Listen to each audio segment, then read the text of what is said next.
저는 오늘 믿음의 동력자라는 제목으로 말씀을 나누고자 합니다. 사람은 인생을 혼자의 힘으로만 살기는 어렵습니다.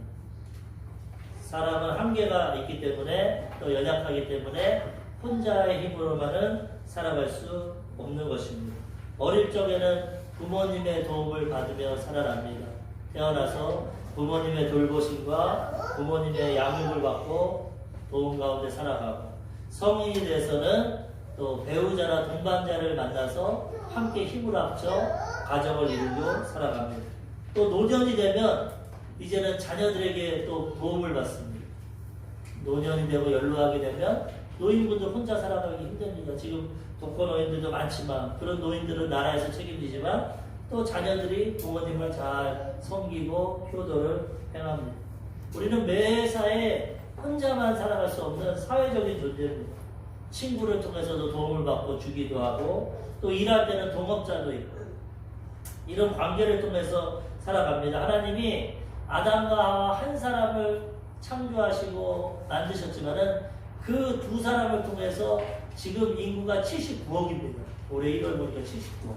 하나님 역사는 시작은 미약하지만 나중은 창대하다고 79억을 만들어 놓고 살라고 그런 게 아니라 두 사람을 시작해서 그렇게 생육하고 번성하도록 하셔서 그 많은 인생이 함께 살아가게 해 주셨다는 거예요.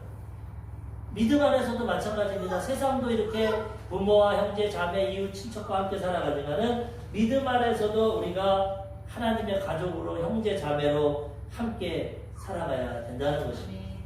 하나님은 우리를 구원하시기를 원하셔서 예수님을 통해 구원하시고 그 다음에 우리를 통해서 하나님의 일을 하기 원하십니다. 하나님과 동역자가 되기 원합니다. 하나님의 일을 하는 것이 동역입니다. 세상 사람들은 동반자라고 같이 인생을 살아가요. 요즘에는 반려견도 있죠. 동반하면서 살아가는 동물도, 짐승도 있고 애완견도 있고 하는데, 믿음 안에서도 이 동역자, 같이 신앙생활하고 교제하고 하나님의 일을 같이 할 그 동역자가 필요한 것입니다. 그래야 하나님의 역사를 이루고 큰 유익된 도움을 받고 도움을 주는 유익한 삶을 살아가게 되는 것이죠. 신앙생활은 혼자 하는 것이 아닙니다. 내가 하나님만 혼자 섬기는 것이 아니라 내 집에서 성경 보고 기도하고 혼자 생활하는 것이 아니라 하나님은 교회라는 공동체를 통해서 부르심을 받은 자들을 통해서 한 가족이 되게 하시고 하나님의 일을 행하게 하시는 거죠. 그래서 우리는 이 믿음의 동역자의 중요성을 깨닫고 먼저 내가 좋은 동역자가 돼야 돼요. 그리고 우리도 기도하고 구해서 좋은 동역자들과 함께 하나님의 사역을 감당하며 살아가야 되는 것입니다. 전도서 4장 12절에 보면은 한 사람이면 패하겠거니와 두 사람이면 맞설 수 있나니 세 겹줄은 쉽게 끊어지지 아니하느니라. 아멘. 한 사람이면 넘어지고 쓰러질 수 있지만 두 사람이면은 대항할 수 있고 세 겹줄은 쉽게 끊어지지 않는다. 사람이 함께 힘을 합치면은 큰 역사가, 큰 영향력이 나타나게 되는 거지. 대형 교회들 많이 욕하고 예전에 그랬죠. 욕심이 많고 뭐 지교회를 만들고 그렇지만 대형 교회가 돼야 인적 자원, 물적 자원 모든 것을 통해서 큰 일을 할 수 있습니다. 큰 영향력을 나타내고 전 세계 선교사를 보내고 학교도 세울 수 있고 병원도 세울 수 있고 큰 영향력을 나타내지, 우리같이 개척교회를 하고 싶어도 할 수 없어. 마음은 어디로돼 자원이 없고 물질이 없고 어떻게 합니까? 그래서 하나님은 하나님의 뜻에 따라 큰 교회도 세우고 중형교회도 세우고 개척교회도 세우는 겁니다. 부르심에 합당하게 살면 되지 비교하고 비판하고 판단할 수 없어요. 한 사람의 영향력은 한 사람밖에 안 됩니다. 그렇지만 두 사람의 영향력은 10배의 영향력이 납니다. 하나님의 법칙입니다. 신명기 32장 30절에 보면은 그들의 반석이 그들을 팔지 아니하였고 여호와께서 그들을 내주지 아니하셨더라면 어찌 하나가 천을 쫓으며 둘이 만을 도망하게 하였으리요. 하나님이 이스라엘 백성들 도와줘가지고 한 사람이 1000명을 쫓아내고 두 사람이 10,000명을 쫓아내고 전쟁에서 이기게 하셨대요.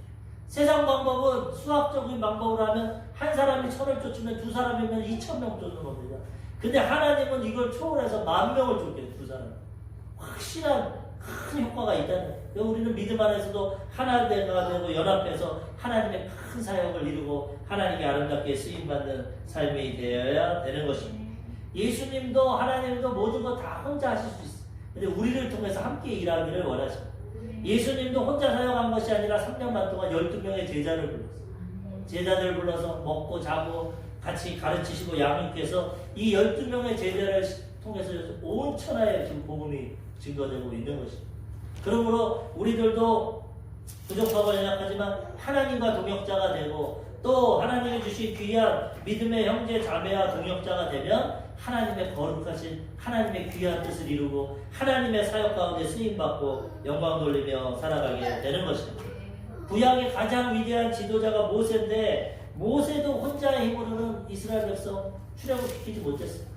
하나님께서 그의 형 아론도 붙여주셨고 그의 누나 미리암도 붙여주셨고 나중에 아말렉과의 전쟁에는 아론과 훌이 팔을 잡아줌으로 기도함으로써 전쟁에서 이기고 여호수아가 항상 모세를 수종 들고 함께 믿음의 동역자를 통해서 아름다운 하나님의 일을 행하게 하신 것입니다. 우리 항상 기도할 때 하나님 내가 저 믿음의 동역자가 되게 해주시고 저에게도 큰 믿음의 동역자를 주셔서 하나님의 일을 아름답게 이루며 하나님께 쓰임받으며 살아가게 하여 주시옵소서. 이 만남의 축복이 인간적으로도 귀하지만 믿음 안에서는 더 귀한 것입니다. 오늘 이 빌립보서를 기록한 바울도 동역자가 많았습니다. 이 바울이 얼마나 큰 일을 했습니까? 신약 성경에 13권을 쓰고 유럽의 모든 교회를 개척하고 초대교회의 그 복음을 선교사로서 증거했는데 바울도 혼자 한 것이 아닙니다. 바울도 처음에는 바나바와 함께 1차 선교 여행을 했고 2차 때는 신라와 동행했고 또 오늘 본문에 나오는 디모데와도 함께 했고 많은 동역자가 있었기 때문에 유럽의 교회를 세우고 성경을 기록하고 복음을 증거하였다는 것.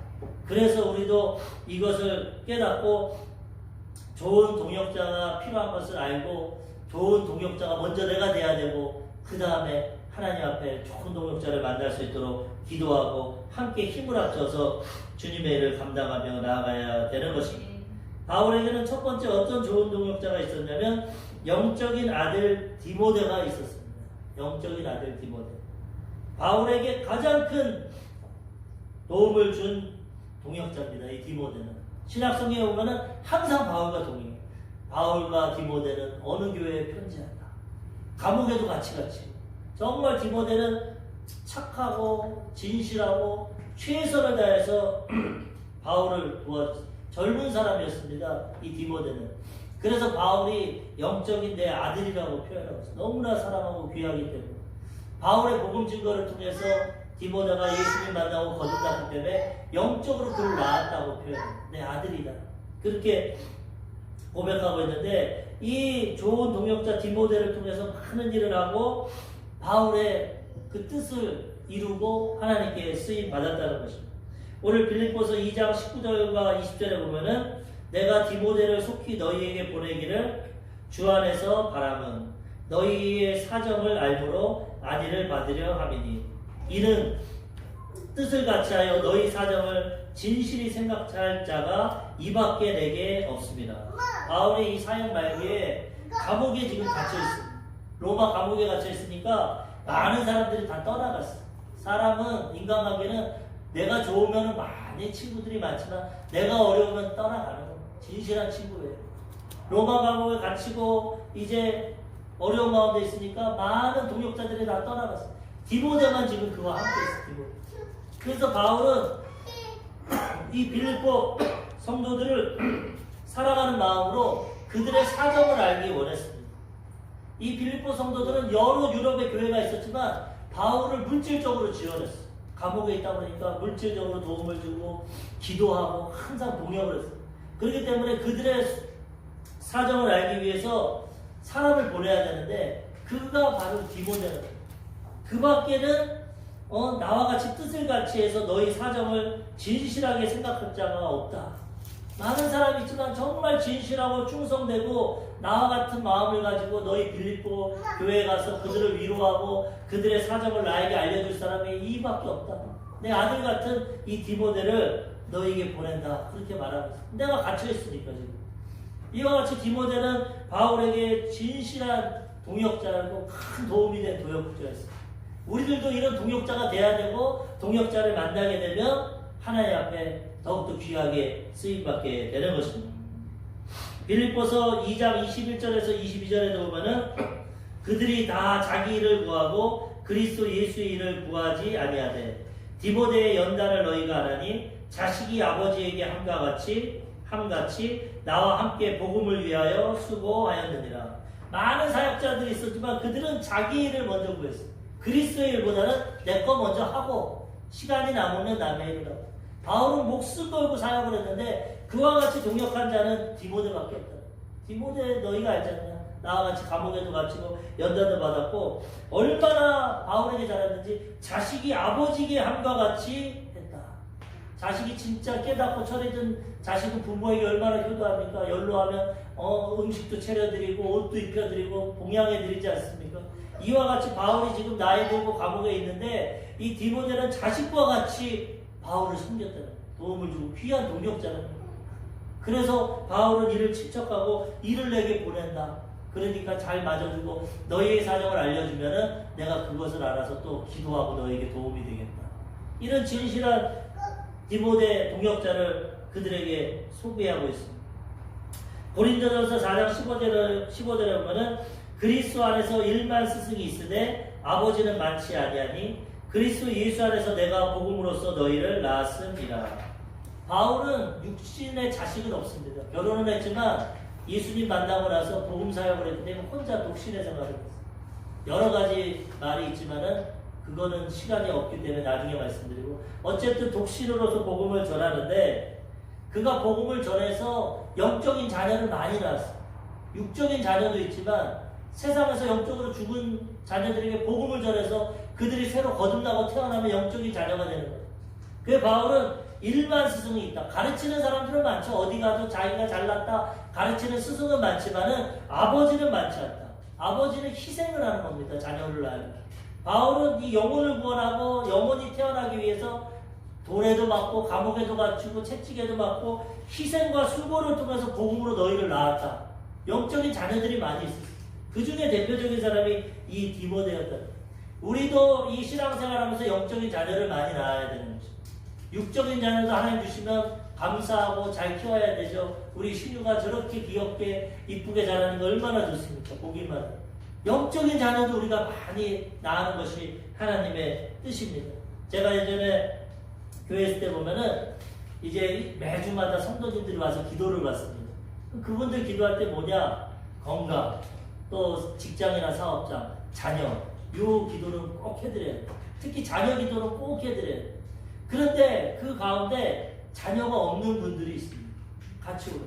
그분들은 얼마나 마음이 괴롭겠어요. 하나님 주시던 저도 자녀가 없지만 그분들을 위로할 수 있어요. 그래서 제가 그분들을 위해서는 어떻게 기도하냐. 하나님 우리 권사님에게 우리 집사님에게는 영적인 자녀를 많이 주세요.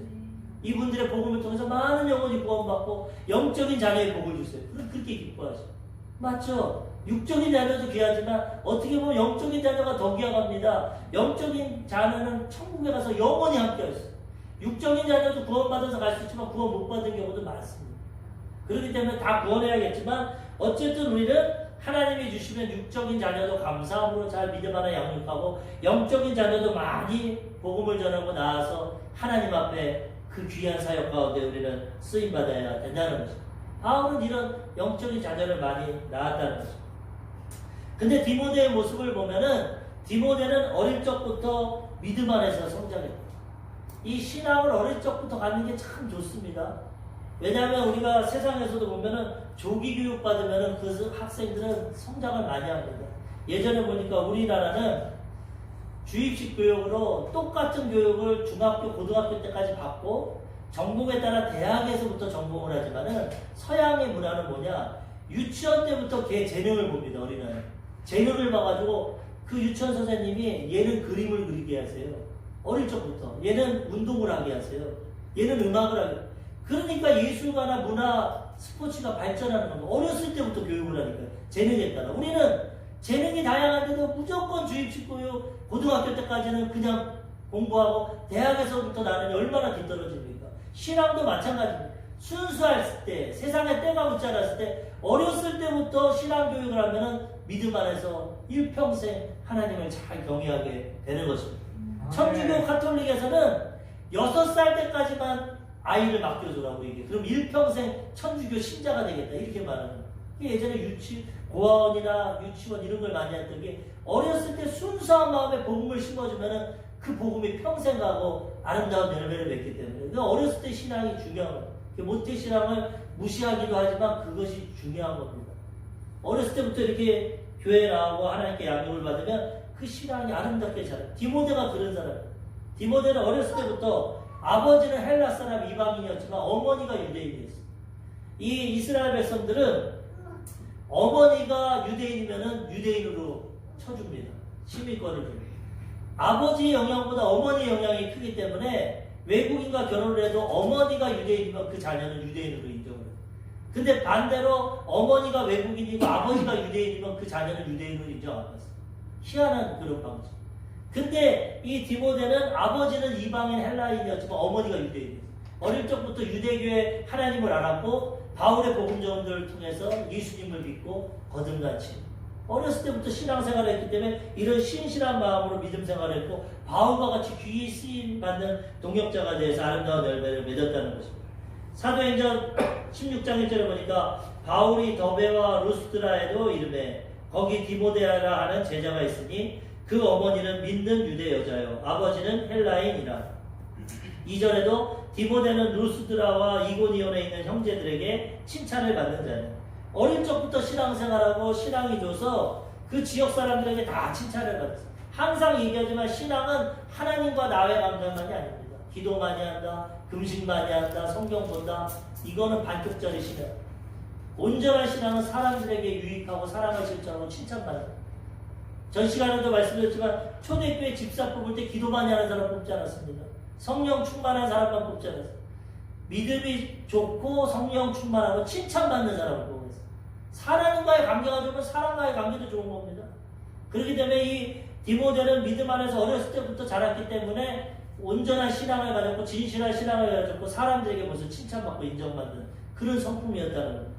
디모데후서 1장 5절에 보면은 이는 내 속에 거짓이 없는 믿음이 있음을 생각합니다. 이 믿음은 먼저 내 외조모 로이스와 내 어머니 유니게 속에 있더니 내 속에도 있는 줄 확신하노라. 바울이 너 어떻게 이렇게 진실되고 좋은 믿음이 있냐? 이거 네 외할머니와 네 어머니로부터 받은 믿음이다. 부모님에게 재산도 받고 재능도 받고 육체적인 DNA도 받지만은 이 믿음의 유산이 이렇게 크다는 것입니다. 외할머니, 어머니가 진실한 믿음을 가니까 그 디모데도 그 믿음을 갖고 하나님께 쓰임받게 된다는 것입니다. 우리는 이 믿음의 중요성을 갖고 자녀들을 믿음 안에서 잘 양육해야 되고 그 다음에 영적인 자녀도 많이 낳고 믿음 안에서 잘 세워줘야 된다는 것입니다. 우리 조용기 목사님과 최다실 목사님 영적으로 얼마나 좋은 관계입니까? 조 목사님 폐병 걸려서 겨우 살아나고 신학교에 입학했는데 몸이 항상 아팠어요. 우리 최다실 목사님은 간호사 출신이고 사업하다가 망해서 신학교를 갔는데 이 조용기 목사님 어머니 나이랑 똑같아요.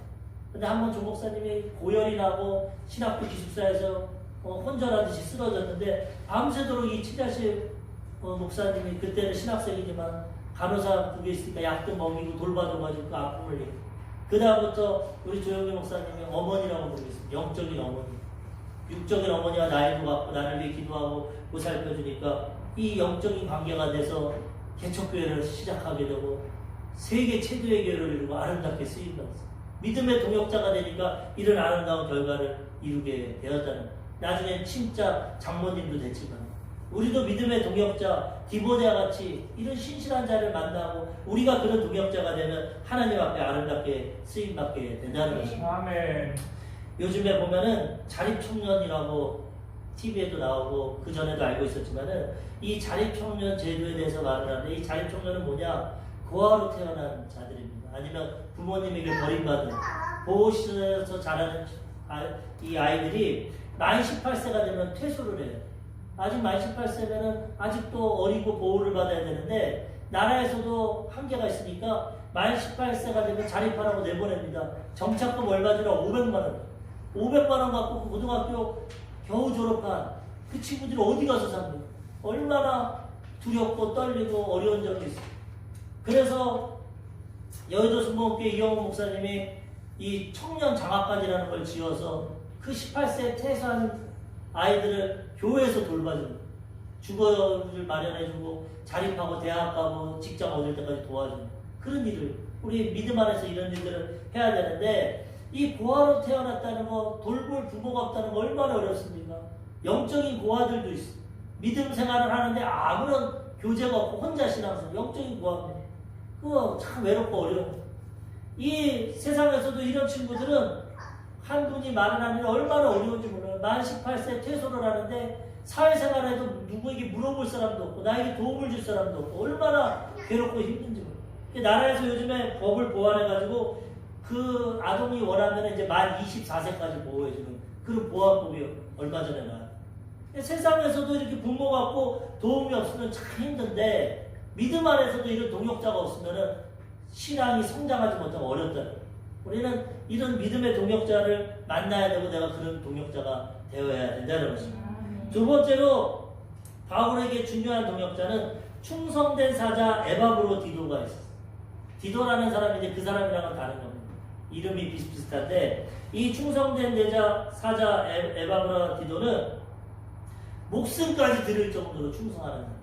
충성이라는 것은 무엇이냐? 변치 않는 마음입니다.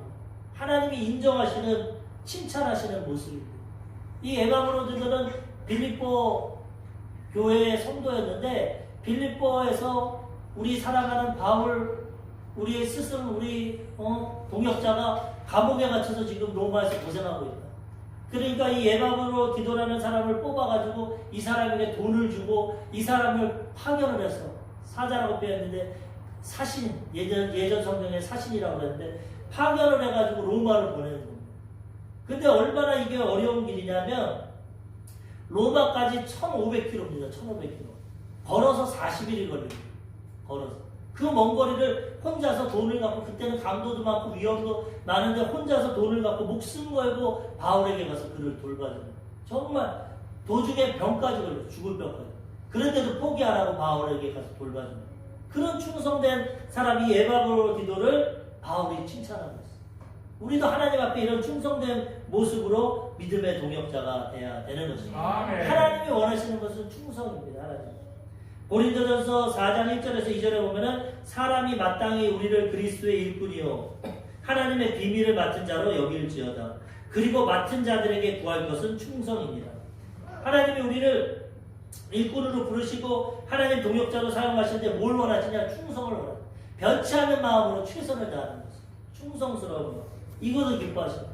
마지막 때 예수님이 와서 상과 심판을 하시는데 상 받는 자들의 특징이 무엇이냐? 마태복음 25장 21절 그 주인이 이르되 잘하였도다. 착하고 충성된 종아 내가 적은 일에 충성하였음에 내가 많은 것을 내게 맡기리니 내 주인의 즐거움에 참여할지어다 하고 하나님이 칭찬하는 것이 착하고 충성된 것.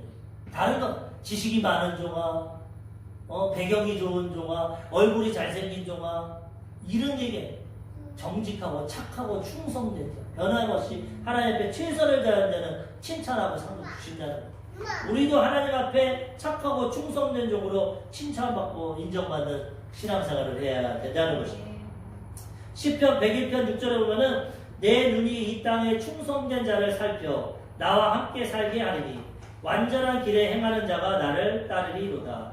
하나님이 이 땅에서 누굴 찾냐? 충성된 자를 찾는 그와 함께 산다는 것. 그를 통해 하나님의 일을 행한다.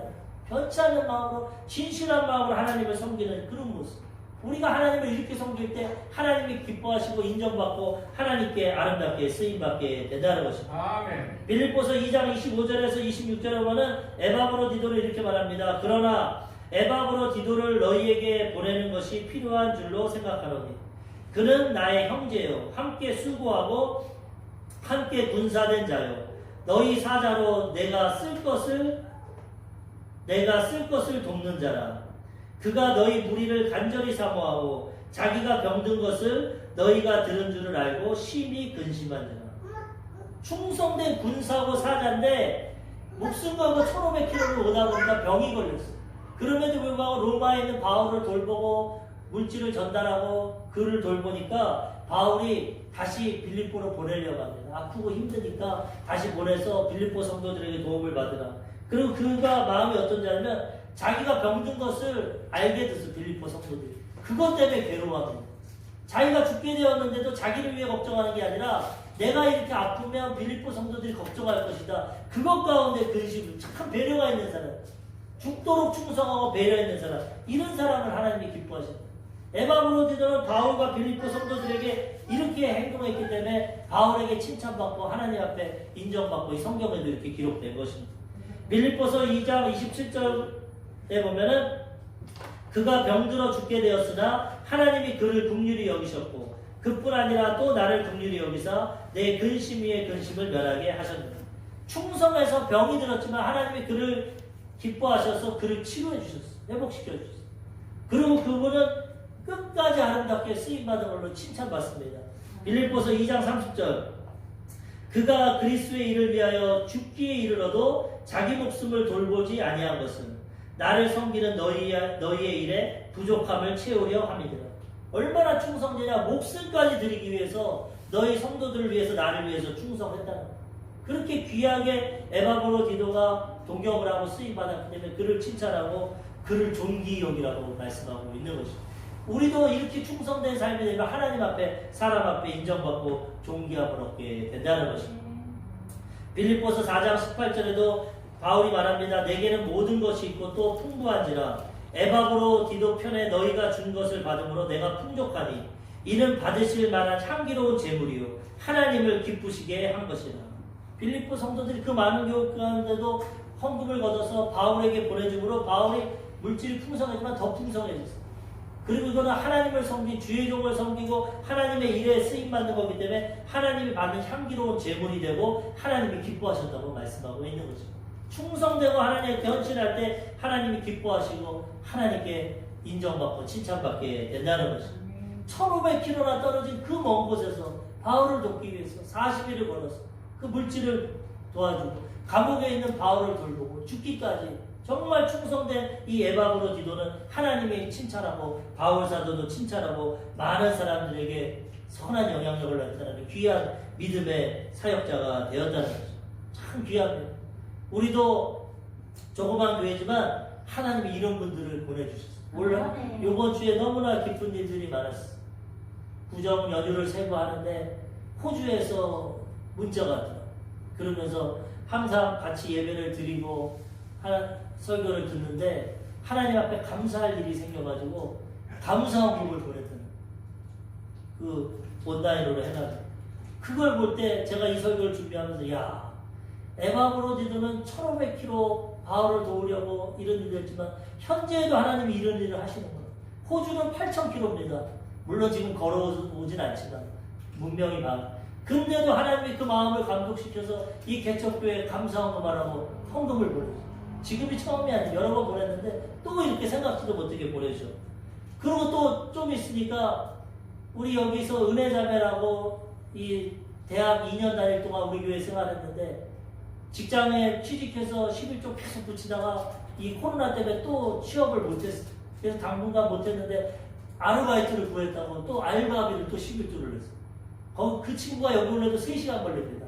지금은 코로나라서 못 오지만 그 먼 데서 또 하나님의 감동 주셔서 그렇게 하고 또 불광동에서 온라인으로 예배드리는 성도가 그분도 또 11조를 보냈어요. 이번 주에. 그래서 하나님이 왜 이렇게 우리 교회를 복을 주십니까? 했더니만 또 이 명절 끝나자마자 원당에 있는 권사님이 목사님 하나님께 감사한 게 너무 많아서 또 드려요. 39만 원을 또 붙였더라고요. 명절날 용돈 받은 거 다 붙인 것 같아요. 이분은 일하지도 않고 자녀들이 용돈 주는데 하나님께 너무 감사해서 이거 드립니다. 하나님이 여기저기 믿음의 동역자를 주셔가지고 우리 교회를 이렇게 도와주시니 하나님 앞에 하나님 바울 시대만 이런 동역자가 있는 게 아니라 우리 시대에도 이런 동역자들이 있고 하나님 우리 교회를 사랑하고 이렇게 보내주시는 거예요. 감사하고 하나님께 영광을 돌렸어요.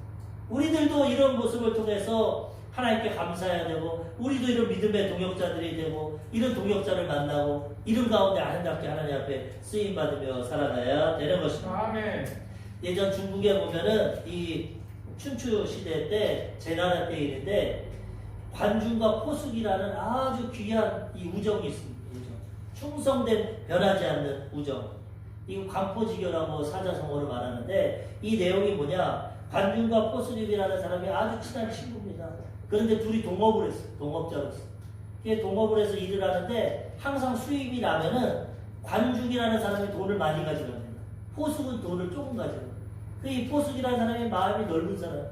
그 친구들이, 다른 친구들이 와서, 야, 이 포수가 같이 일을 투자를 하고 동업을 하면 돈을 얻으면 같이 하나 가져야지. 왜 너는 맨날 조금 가져가고 저 관중은 많이 가져가는데 아무 말도 안 하냐?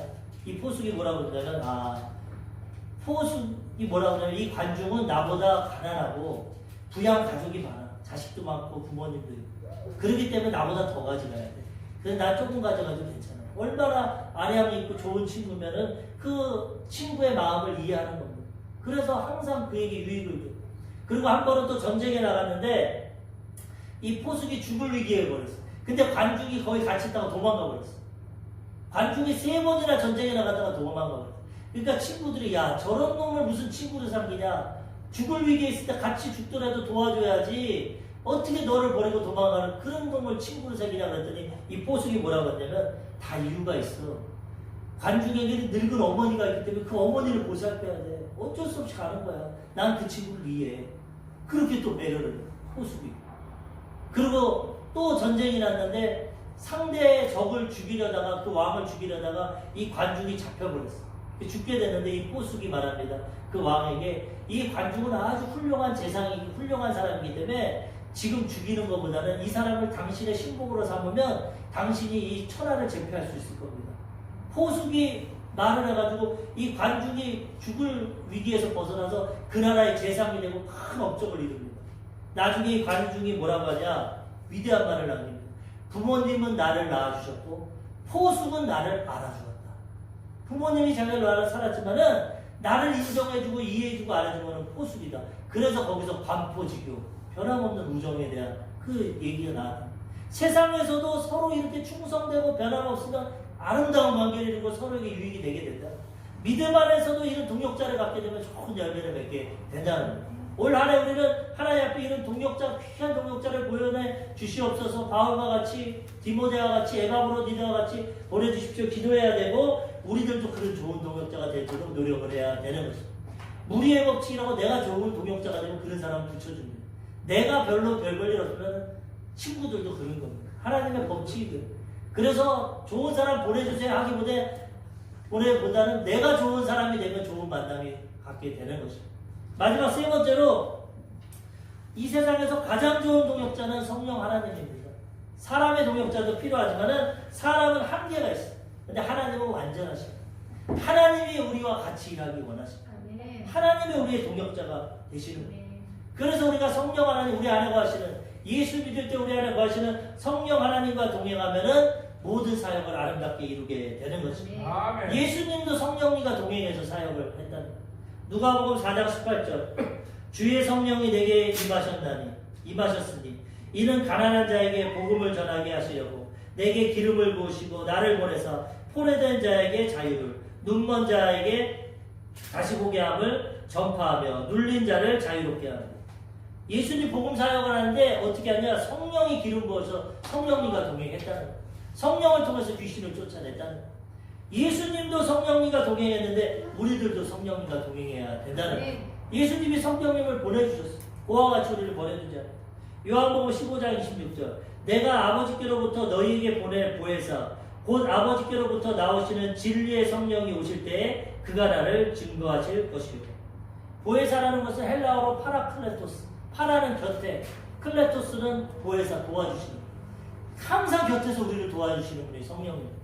예수님이 첫 번째 보혜사로 도와주시지만 이제는 예수님 가시면서 보혜사 성령을 보내주셔서 영원토록 우리와 함께 주시는, 성령님과 동행하면 하나님과 동업해서 실패할 게 뭐가 있어요? 하나님과 함께하면 아름다운 열매를 맺고 우리가 아름다운 사역을 이루게 된다는 것입니다. 요한복음 14장 16절, 내가 아버지께 구하겠으니 그가 또 다른 보혜사를 너희에게 주사 영원토록 너희와 함께 있게 하리니. 그와 같이 우리를 버려두지 아니하시고 영원토록 천국 갈 때까지 보혜사 성령님이 우리와 함께 주시는 것입니다. 그래서 우리 성령님과 동행하며 살아가야 되는 것입니다. 우리 조용기 목사님이 교회가 개척하고 부흥이 안 되고 힘들었을 때 하나님께 구하니까 하나님이 너는 성령을 어느 능력으로만 안다. 뭐 불을 받고 방언을 하고 뜨겁고, 성령은 하나님이다. 인격체다. 성령과 교제하고 성령과 동업하라. 그런 교회가 부흥될 것이죠. 그 다음부터 조 목사님이 이 강대상에 자리를 하나 더 만들어서 성령님 여기 앉으십시오. 성령님이 나의 선배 동역자가 되어서 나를 이끌어 주옵소서. 성령님 인정합니다. 환영합니다. 모셔드리고 의지합니다. 나와 함께 나가주십시오. 성령님과 동행하니까 구름대와 같이 사람이 몰려오고 부흥되고 성장되게 되는 것입니다. 하나님과 동업하는데 하나님이 함께 하시는데 안 될 일이 뭐가 있어요? 전능하시고 불가능이 없는 하나님. 목회만 성령님과 동행하는 것이 아닙니다. 가정일도, 주부도, 직장과 사업장에서도, 학업도 성령 하나님과 동행하면 하나님이 못할 게 뭐 있습니까? 가정도 아름답게, 직장과 사업장도 하나님 복되게, 학업도 지혜를 주셔서 똑똑하게, 직장생활도 모든 것 성령 하나님이 우리 안에 거하시기 때문에 그분과 동업하고 동역하고 함께하면 하나님의 능력을 가지고 우리가 지혜로 복된 인생 길을 살아가게 된다는 것입니다. 올 한해는 어찌하든지 이 성령님과 동역자가 돼서 성령님을 모시고 나아갈 때 우리의 모든 삶이 변화되게 되고 하나님의 놀라운 축복의 역사가 나타나게 된다는 것입니다. 사도 바울도 성령과 동역했다고 고백하고 있습니다.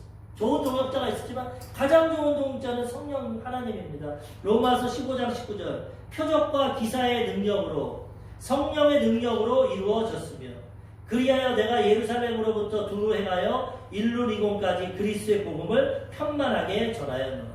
예루살렘부터 유럽까지 복음 전하는 것이 성령의 능력으로 했다. 기사와 표적으로. 고린도전서 2장 4절에도 내 말과 내 전도함이 설득력 있는 지혜의 말로 하지 아니하고 다만 성령의 나타나심과 능력으로 하여. 복음 전도도 내 지혜와 지식으로 한 것이 아니라 성령의 능력으로 했다고 고백하고 있다는 거예요. 우리가 이 성령님과 동행하고 나아가면 하나님의 역사가 우리 삶 가운데 나타나게 되는 것입니다. 오늘은 말씀을 통해서 좋은 믿음의 동역자에 대해서 알아봤습니다. 인간관계도 참 중요한데요. 사람과 함께 동역을. 그래서 우리는 하나님께 좋은 동역자, 만남의 축복을 구해야 되고 내가 좋은 동역자가 되기 위해서 노력해야 됩니다. 내가 좋은 동역자가 되면 나와 같이 좋은 동역자를 하나님 주시는 거예요. 무엇보다도 좋은 동역자는 성령 하나님이십니다.